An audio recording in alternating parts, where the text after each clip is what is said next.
Yun mga lods, dito naman tayo sa Ford EcoSport ni Little Bro. Ayan ang tinakbo niya, 24,555. Nakuha namin to 2018, parang 3.5 lang ang tinakbo. So ever since, alam ko hindi pa napalitan yung air filter. So palitan natin. Kaso yung nahanap namin, sa Lazada lang to eh. Original kasi sa kasa pa eh, ang layo sa amin. Ito muna binili namin. Parang every year na lang papalitan to. Wait lang, buksan natin dun. So yan na lang ginamit natin kasi complete set na yan. Dito muna flathead na pwede ring hex. Luwangan nyo lang to. Yan, maluwang na ata ito. Maluwang na nga.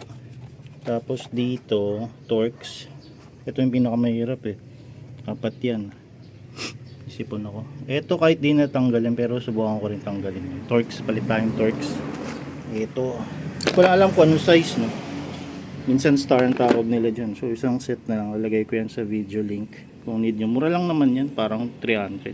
So ayan, naluwangan na natin. Pag naluwangan nyo na yan, pwede nyo nang kamayin. Isa-isayin nyo na lang kasi mahirap pag pag nalaglag, baka hindi nyo na mahanap to. Kamayin nyo na lang. Pinakamahirap to yung nakatago. Tapos to madali lang. Madali. Haba pala nito. Haba ang tornilyo. Saan natin nalagay? Dito na lang. Diyan. Pwede na kamayin to. Pag nawala yan, GG. Yan. Ito yung pinakamahirap kunin yung uy, muntik pa malaglag. Saan natin lagay? Ito. Maliit kasi ng laki ng kamay ko. Hindi ko maano. Kaya pala. Yan. Dandan lang, baka baka malaglag. Hirap pa naman hanapin yan. Minsan susuot dun sa ito pa. Ito pala hindi ko pa naluwangan. Luwangan natin yun. Minsan Torx din to or star. Ewan ko ba't nahilig nilang gumamit ng ganyan. Ang dali mabilog ng mga ganyan tornilyo. Yan. Oop. Mga malaglag. Isipon ako maliit lang, wala pa ata akong panlinis nito. Ano bang tawag dito? Map sensor. Hindi ko alam anong sensor to. Map sensor ata sa airflow. Mass airflow sensor. Natin dyan. Ganyan natin, ayun. Ang laki. Ang hirap niya hugutin, kailangan iangat muna to. Kaya angat na natin to. Binalik ko muna yung tornilyo. Pwede nga palang bunutin yung socket. So nakaganyan niya kanina. Then iaangat nyo lang. Yan, angat nyo siya. Tapos mabubunot na yan. Ang hirap nga lang ng isang kamay, no? Ayun, okay na. Bunot na siya. Then dito na lang. Sikip nito. Sikip dito eh. Kailangan pa siguro luwangan. So niluwangan ko pa to. Ayan. Sobrang luwangan to. Pwede na siguro matanggal to. Ito yung plug. Yung natin lagay yan. Masikip pa din. Pero yung tanggal na siya. So ito siguro tanggalin din natin ito mamaya. Para makita natin kung madumi. Dito sa loob malinis po. Galing 2018. Sa labas madumi. Ito yung filter. Trying. Sana parehas ng nabili natin. Grabe to yun. Woo! Pwede pa ba yan? Dumi na no? Dumi na yan. Ito yung replacement. Hindi na natin patatagalin to ng 8 years. Hindi, ano ata to?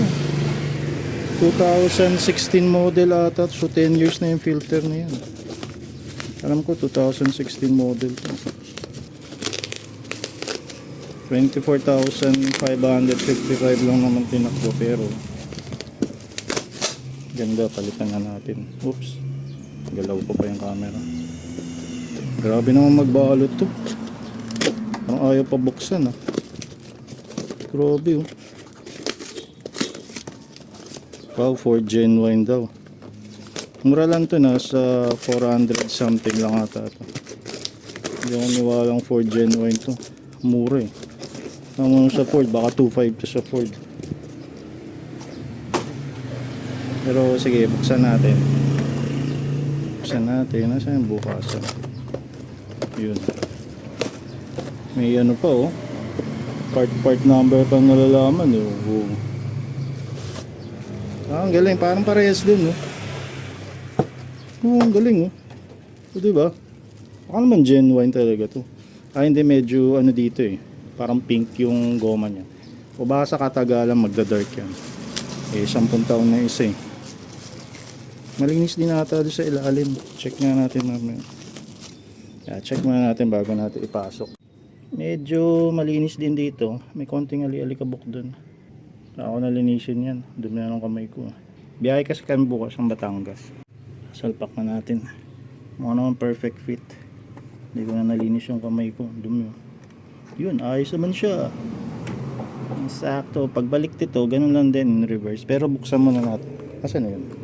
Ito. Check lang natin kung madumi. Ikutin natin mamaya. Tanggalin lang naman to eh. Kakalasin na natin yun. Gusto ko lang makita kung madumi. Ito lang naman Torx. Hindi ko alam kung anong size no. Kasi halo-halo na yung ano dito yung sa lagayan. Jumble na. Tagal na rin kasi. Bili na lang kayo isang set. 300 lang naman. 300 o 350. Dami yan. Sulit. Pumalinis pa. Galing no. Diba? Wala nga ano. Bakas ng dumi oh. Wala mong brand. Ano ba natin kinuha to? Pa ganito.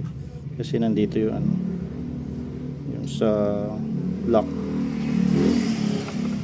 Pag nabaliktad, ano nangyari?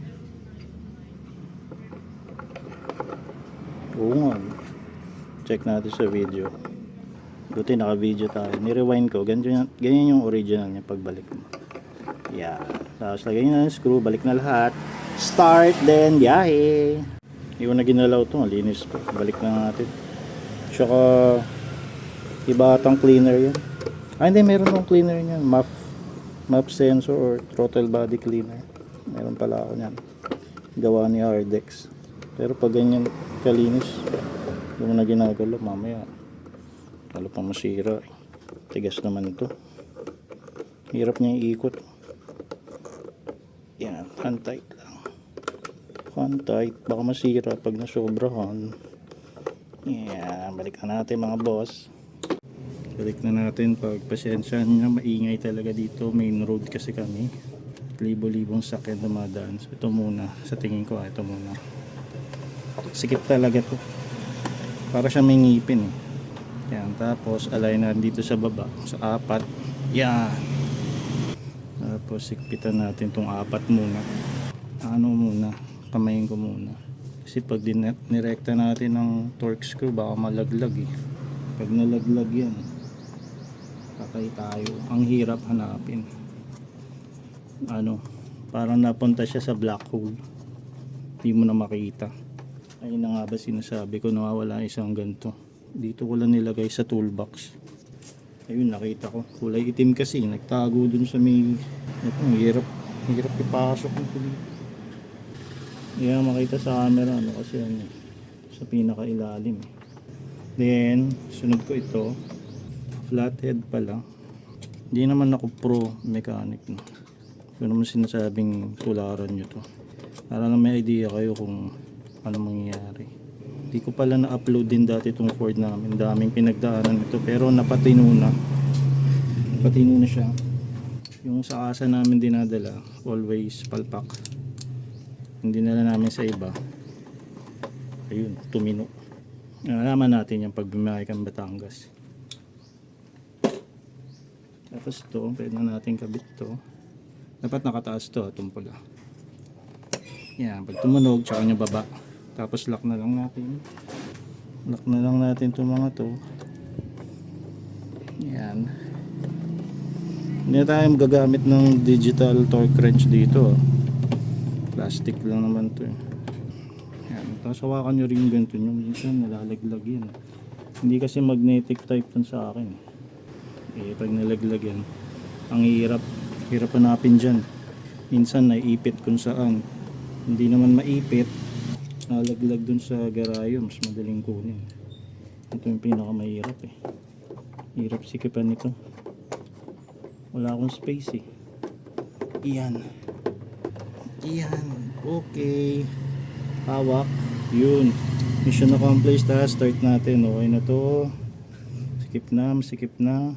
So madumi no. Tsaka natin linisin yan. Nilinis ko yan dati para ilang buwan lang. Madungis na naman. Dumi ng kamay ko. Na-upload ko to. Nalinis ko yan. Yung pandemic ata yun. Mas nilinis ko lang. Hindi ko na lang na-upload yung second na linis. Kasi ano eh. Lalong tumatagal pag naka-video. So tara, start natin. May maririnig kayong kakaiba dahil dito yan sa OBD ko na gauge. Pag-start yan, itutunog yan. Yun o. Dahil dito yan eh. Parang nakahinga siya. Papatayin natin ulit ah. Tapos bunutin ko to. Kaso antayin natin mag-auto off yun. Antayin natin mag-auto off. Tapos bubunutin ko to. Para ma-prove ko lang na ano. Effective kasi ito sa ACT. Pag nata-traffic kami, nagwa 100, medyo kinakabahan na kami. Pero pag umanda, ayun, mabalik na 94, 95, 98. Parang isang beses ko pala nakita ito nag 100. Yung na-traffic kami sa may Lian. Nang isda kami ron. Tagal lang mag-off. Kasi sobrang traffic. Parang 5 minutes bago gumalaw. Tapos ang igagalaw niya, ano lang. 3 sasakyan lang uusad niya. Dito ko na lang yung bubunutin sa likod eh. Kaya umabot ng 100. Then mga naging sira to sa akin, hindi ko na-upload yung iba, yung transmission nawalan ng reverse, naayos naman. Tapos yung oil cooler sumabog, naayos na rin yun. Radiator fan, ayan, ano, nasira, ayos na rin. Yung motor, sira yung motor eh, pinalitan na yun. Tapos yung coolant tank, kaya tanggal na yung hose, coolant tank palitan na rin. So start natin, tingnan natin kung dito tutunog. Alam ko hindi na yung tutunog. Start. Oh, diba? Oh, meron pa rin. Bakit tumunog pa rin? Ah, hindi kasi driver door open. Siya nga naman. Tingnan natin, patayin na din natin. Kala alam mo kasi dito yun, dati kasi kinabit ko yan. Tumutunog siya eh. Siya nga rin eh. Start ulit.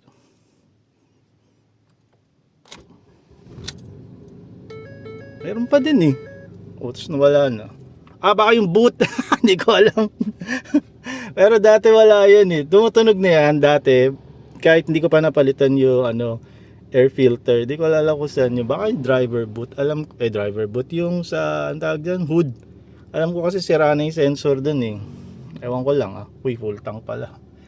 So yun lang, medyo nakahinga-hinga na siya. Hindi ko pa pala na-upload to, share sa inyo. So bago ko ikabit yan, i-start ko muna yung sakyan din, tsaka ako ikakabit. Siguro next time, pakita ko sa inyo. Ganda tong gamit na to. All goods. Di naman kami pinapara, hindi naman siya ADA. Distraction Driving Act. Di naman ata natuloy yun. So yun lang mga boss, ang init. Okay na to. Ganda na ang ata ko. Makahinga na siya. Pagod dumi yung kamay ko. So, nagets ko na mga boss, brake system daw malfunction. Okay naman ang brake, tama. Lalabas siya dito. Start natin. Tukuhanan natin. Ang bilis lang, hindi nagstay eh. Start. Yun oh. Wala naman nakalabas dito. Baka kailangan palitan brake fluid. Wala naman error ng ABS. Tingnan natin yung handbrake. Okay naman. Check na lang siguro ulit. Kala ko kung saan eh.